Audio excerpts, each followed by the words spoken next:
partes anteriores en la descripción del video.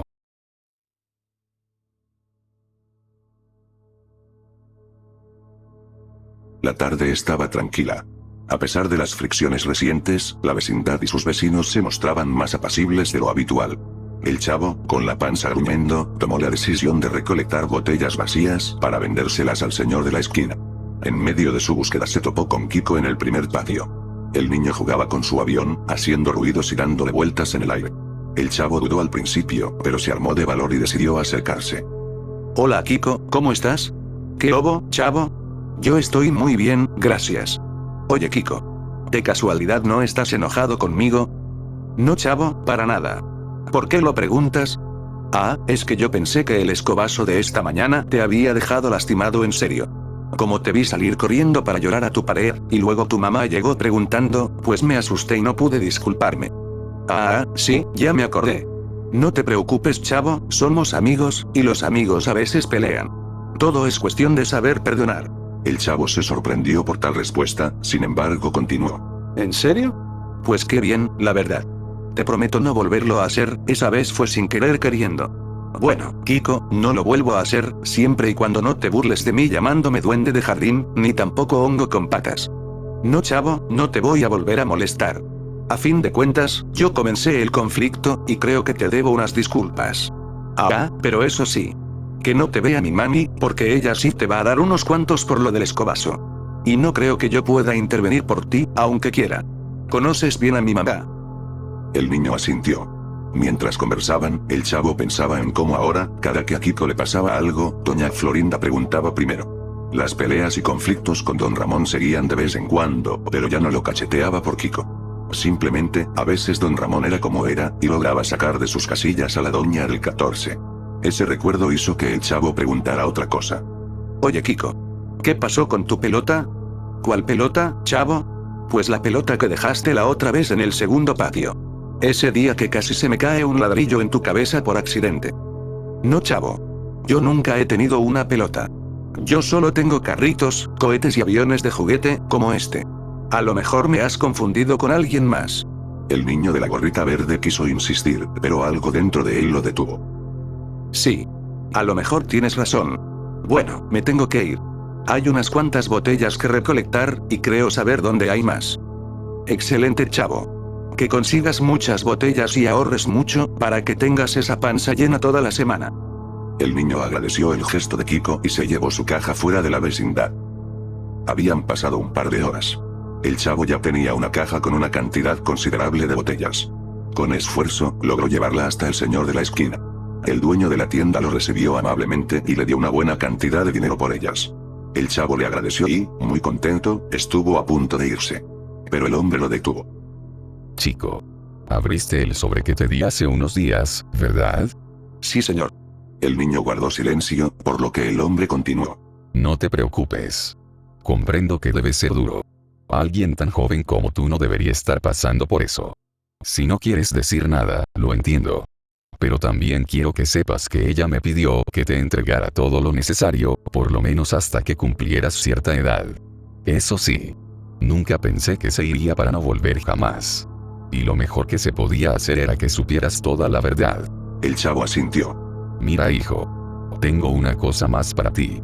Es lo último que me pidieron entregar, siempre y cuando te sientas dispuesto a aceptarlo. El chavo dudó, pero la curiosidad fue más fuerte y pidió ver ese recado misterioso. Espérame aquí. El hombre se fue a la trastienda y tardó un rato antes de volver con un sobre grande y amarillento en la mano. Toma. Te recomiendo abrirlo en un lugar donde te sientas tranquilo y completamente solo. No lo vayas a perder. El chavo dio las gracias y se retiró con el dinero y el sobre. Siempre pide una torta de jamón antes de irse. Pobre muchacho. Espero haberlo ayudado lo mejor posible. De vuelta en la vecindad, el chavo guardó el dinero en una lata vacía. La escondió dentro de su barril, para después sellarlo con una tapa de madera. Luego llegó al segundo patio, se sentó en la fuente y abrió el sobre. Dentro había una nota escrita con una caligrafía torpe, pero entendible. El niño, con su limitado léxico, logró descifrar algunos textos. Pero conforme avanzaba, algo comenzó a revolverle las entrañas. Hijo mío, querido Rodolfo. Sé que para este momento te preguntarás por qué te dejé solo. Y tendrás motivos de sobra para odiarme. Pero quiero que sepas que siempre busqué tu bienestar. Mantenerte a mi lado habría hecho las cosas más difíciles para ti y para tu desarrollo. Por suerte encontré a esa amable señora que te mantendría mientras yo conseguía algo mejor para los dos. El chavo sintió un nudo en el estómago antes de llegar al final de la carta. Puedes confiar en el señor Ernesto, el señor que tiene una tienda en la esquina. Él también se comprometió a ayudarme. Algún día volveré. Te lo prometo. Tal vez para entonces ya no me reconozcas. O incluso no quieras saber nada de mí. Pero te juro que me esforzaré para que volvamos a ser una familia feliz. Te amo, hijo mío. Tu madre siempre te ha amado. Espero que te guste el regalo que te dejé. Dentro del sobre había algo más. Un collar sencillo, con una pequeña plaquita de madera que tenía unas iniciales. R, P, F, R y G. Rodolfo Pietro Filiberto Rafaelo Guglielmi. Pensó el chavo mientras sostenía el collar desgastado. ¿Por qué te fuiste? ¿Por qué jugaste así conmigo, mamá? Antes de que pudiera siquiera levantarse, alguien lo llamó desde su espalda. El niño se puso de pie y volteó. En el pasillo que conducía al oscuro tercer patio, había una figura de pie. Parecía femenina. Del tamaño de una niña. Con un eco extraño, lo llamó por su nombre. Rodolfo. El chavo quedó paralizado. No sabía qué hacer. La figura comenzó a moverse hacia el tercer patio. Pero no caminaba. La forma de sus pies era incierta. Y el chavo habría jurado que flotaba. Reuniendo valor, gritó mientras corría tras ella. Alto ahí, espera. ¿Quién eres y cómo sabes mi nombre? El niño aumentó la velocidad y, sin pensarlo, corrió hacia el tercer patio. En aquel lugar, el silencio era inmenso, casi como si hubiese entrado a otra región de la ciudad. El chavo volteaba de un lado a otro, buscando a aquella niña misteriosa. No encontró nada. Sin embargo, se fijó en algo. Algo en lo que parecía no haber pensado en mucho tiempo. Al observar la desgastada pared de aquel lugar deprimente, el chavo creyó ver una puerta. Más específicamente, un número. El niño se acercó a la pared, pero no había nada más allá de polvo y abandono. El chavo del 8. Me llamaban así. Por el departamento 8. El chico comenzó a sentir un dolor punzante en la cabeza. Rodolfo. Con los nervios al rojo vivo, el chavo volteó. La figura estaba allí, bloqueando el pasillo que conducía de regreso al segundo patio. Rodolfo, debes ser cuidadoso. Ellos vienen. ¿De qué estás hablando? ¿Quién eres? ¿Qué es lo que quieres de mí? Solo he venido a advertirte. Está dormida. Aún hay tiempo para devolver todo como era antes. Aún hay tiempo para acabar con su influencia y liberar todo. No lo entiendo. ¿Qué fue lo que hice? ¿Acaso lastimé a alguien? Si fue así, lo siento. Fue sin querer queriendo. Pero dime qué debo hacer. No entiendo nada. No puedo decir mucho. Ellos nos vigilan. Saben cuando las cosas están saliéndose de la normalidad. Solo te diré que piensas en todos los sucesos raros que han pasado. En todos esos cambios en la rutina. Y en por qué lograste verlos aquel día que te dio la garrotera. Apégate a tu verdadero yo, Rodolfo. Pero si lo haces, asegúrate de no fallar. O serás borrado. La figura pareció desvanecerse entre las sombras hasta desaparecer por completo. El ambiente se sintió menos denso, y la temperatura parecía volver a la normalidad. Se había ido. El chavo, al borde de las lágrimas, decidió salir corriendo de ahí. Esa misma noche, mientras se mantenía acurrucado en su barril, el chavo observó su collar. Dejó una pequeña abertura para que la luz de la luna entrara, iluminando la plaquita de madera con las iniciales de su nombre. Ese recuerdo, junto con la carta de su madre, le hizo replantearse algunas cosas. Primero pensó en la casa de Don Ramón. Ese departamento a veces desordenado donde vivía su amiga la Chilindrina y, por supuesto, el susodicho Monchito, quien para él era lo más cercano a una figura paterna. Pero algo no encajaba. ¿Esa casa siempre había sido así? Hasta donde él recordaba, había un detalle en particular. El cuarto de la Chilindrina. Un lugar en el que, por alguna razón, no había pensado en mucho tiempo. ¿Era cierto que entraba por el pasillo del segundo patio para acceder por la ventana de ese cuarto? ¿O solo lo había soñado? Ahora, al recordarlo mejor, el niño podría haber jurado que ese pasillo nunca fue completamente recto. Recordaba una intersección. Una que era creada por el cuarto de la Chilindrina. Tal vez el señor Barriga había mandado a arreglar esa parte, y por eso el cuarto fue removido, dejando solo un pasillo recto. Pero no le parecía lógico. Él se habría dado cuenta. Todos se habrían dado cuenta. Entonces pensó en algo más. Los cambios en el comportamiento de los vecinos de la vecindad. Por lo que había podido ver y escuchar, muchos de ellos ya no se comportaban como antes. Kiko era más amable con él. Le prestaba sus juguetes, e incluso lo invitaba a jugar con frecuencia. Don Ramón, por su parte, se despertaba temprano para buscar trabajo, aunque su suerte nunca fuera favorable. Doña Florinda, si bien seguía siendo una mujer con carácter, ahora se mostraba más calmada ante los demás inquilinos de la vecindad. Era amable y, la mayor parte del tiempo, estaba dispuesta a ayudar al prójimo. Todo eso había ocurrido en el transcurso de una semana. Y todo había comenzado con la primera carta que el señor de la tienda le entregó al chavo. La misma en la que conoció por primera vez su nombre real. Rodolfo. Tal vez nunca se había detenido a pensarlo. Pero ahora que lo hacía, la verdad parecía más clara. La vecindad estaba cambiando. Aquellas anomalías, como el hecho de que la pelota de Kiko había desaparecido luego de que éste se aburriera de la rutina con ella, le resultaban inquietantes. ¿Cómo podía ser eso posible? ¿Acaso la vecindad estaba viva? ¿Y si todo este tiempo los había mantenido atrapados en una rutina de la que no podían salir? El chico era consciente de algo más. Algo que pudo haberle confirmado desde el principio. Estaba usando su cerebro. Si bien siempre fue conocido por ser ingenuo, torpe, o directamente menso, como le llamaban muchas veces. Ahora no se sentía así. Se vio a sí mismo como una marioneta que interpretaba un papel. Un papel guiado por la voluntad de la vecindad. La temperatura comenzó a caer drásticamente. El chavo lo notó. También notó cómo los grillos y los sonidos del viento en la vecindad se iban disipando, hasta dejar todo en un silencio absoluto. El chavo sintió como su piel se erizaba, dejándolo a merced del frío. Un segundo golpeteo se escuchó. Rodolfo, tengo algo que decirte. El chavo vio cómo el pequeño corcho que cubría un agujero en su barril comenzaba a moverse hacia adentro. Estiró la mano para impedir que la entidad de afuera pudiera verlo a través de aquel agujero. El momento ha llegado. Y todo dependerá de cómo actúes esta noche y el día siguiente. Ella ha despertado. ¿Qué eres? ¿Y por qué me vienes a molestar a mí? Porque fuiste el primero y la pieza central de su obra. Tú y otros más a quienes deberá recordar. El corcho comenzaba a ser empujado con mayor fuerza. Ellos vienen y mi tiempo se acaba. Tienes que salvarlos a todos, Rodolfo. El niño, armándose de valor, retiró la mano y entonces lo vio.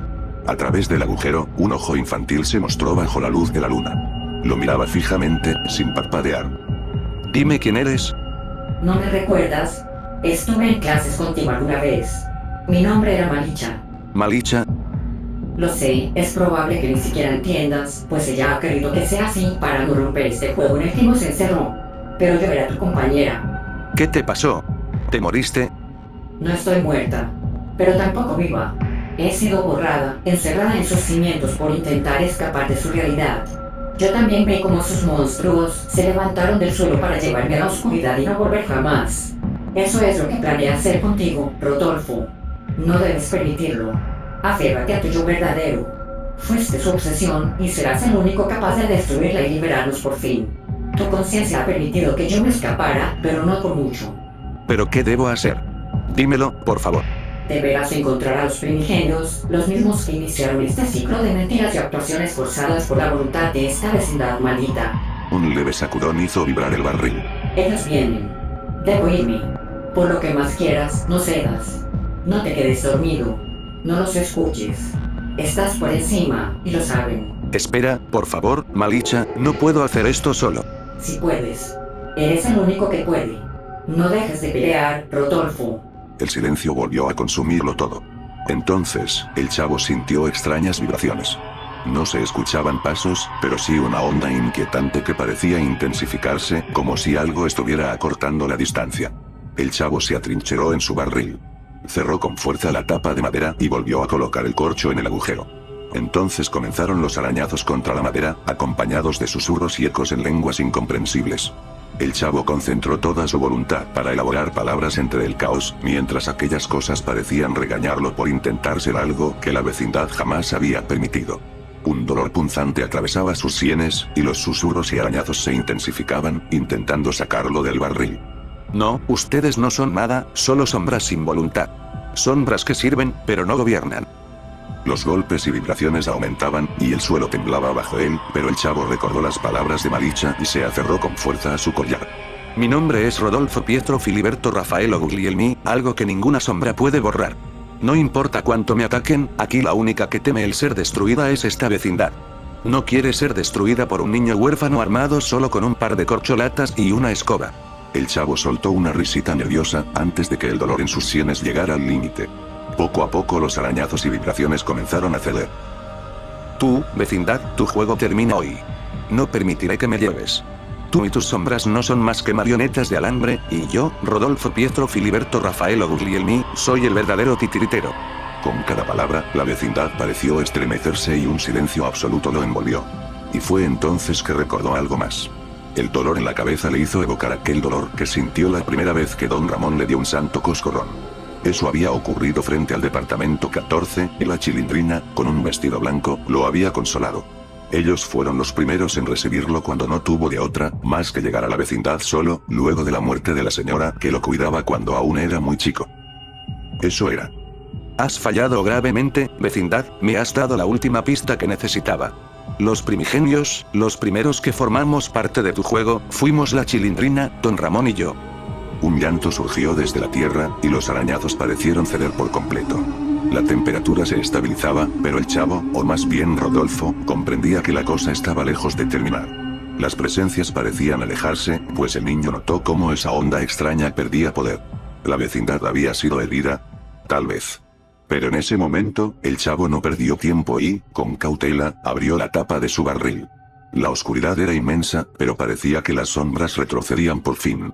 Aún así, el chavo prefirió esperar a que la luz del sol volviera. Se mantuvo en tensión toda la noche, aferrándose a la plaquita de madera de su collar. He logrado que retrocedan, pero no podré hacerlo la siguiente vez. Debo encontrarlos. Debo pedir la ayuda de don Ramón y la Chilindrina. El chavo despertó con los ojos entreabiertos, el cansancio pegándole a cada músculo de su cuerpo, después de haber pasado la mayor parte de la noche vigilante, aferrado a su collar y tratando de resistir el peso de la vecindad y sus sombras. Cada parpadeo parecía exigirle esfuerzo, pero reunió toda su fuerza de voluntad y decidió que debía ir a la casa de don Ramón para explicar lo sucedido y buscar ayuda. Sin embargo, al salir del barril y avanzar con pasos cautelosos, algo captó su atención. La puerta de la casa de Kiko estaba levemente abierta, y un extraño instinto lo impulsó a acercarse. Su curiosidad era más fuerte que el miedo. Él pensó que algún recuerdo olvidado podría estar allí, esperando para darle ventaja en la lucha contra la vecindad. Empujando la puerta con suavidad, entró, y el ambiente dentro estaba cargado de silencio y un frío inquietante. Allí, al fondo de la habitación, Kiko estaba sentado frente a la mesa, de espaldas, rígido, como si el tiempo no lo tocara, y al principio el chavo no lo notó. Respirando hondo, avanzó unos pasos y, con cuidado, le tocó el hombro para preguntarle su estado.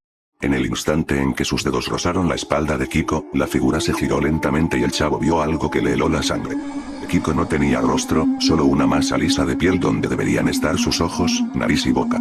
La superficie comenzó a quebrarse desde la mitad, formando una sonrisa oscura, grotesca, con dientes negros que relucían bajo la luz tenue. De repente, de la boca de Kiko surgieron un par de salpas largas y retorcidas, seguidas de una figura negra, delgada y desproporcionadamente alta, que emergió de su interior. Kiko cayó al suelo como un cascarón vacío, sin una sola gota de sangre, como si fuera solo una prenda de ropa, que la sombra acababa de dejar atrás. Antes de que el chavo pudiera reaccionar, doña Florinda apareció en la puerta, bloqueándolo, con una expresión terrorífica. La doña empezó a retorcerse mostrando la misma sonrisa que Kiko. El chavo pensó rápido, y con un impulso de desesperación lanzó la pequeña mesa que estaba frente al televisor contra la ventana, rompiéndola y abriendo un camino para escapar. Saltó con todas sus fuerzas por el agujero, cayendo afuera mientras la habitación quedaba atrás, llena de ecos y sombras que desaparecían lentamente. Respirando con dificultad por el golpe y los cortes, corrió hacia la casa de don Ramón y comenzó a golpear la puerta con insistencia. Los segundos parecían eternos, y por un instante temió que nadie apareciera, pero finalmente la puerta se abrió y la Chilindrina lo dejó entrar rápidamente, mientras él cerraba de golpe la puerta detrás de sí. Don Ramón apareció al instante, con el ceño fruncido, y exigió que explicara lo sucedido. Con cautela, los tres salieron de la casa para revisar la vecindad, pero todo parecía haber vuelto a la normalidad. Las puertas de los departamentos estaban cerradas, los patios vacíos, y al mirar hacia la casa de Kiko, y doña Florinda salieron como si nada hubiera pasado, preguntando sobre el escándalo con total naturalidad, sin rastro de lo que antes había sido un terror indescriptible. El chavo respiró hondo, sintiendo cómo la tensión disminuía, y con un suspiro que contenía miedo, agotamiento y resolución, decidió que ya no podía callarse más. Se giró hacia don Ramón, reuniendo todas sus fuerzas y su valor, y con voz firme dijo: «Don Ramón, tenemos que hablar».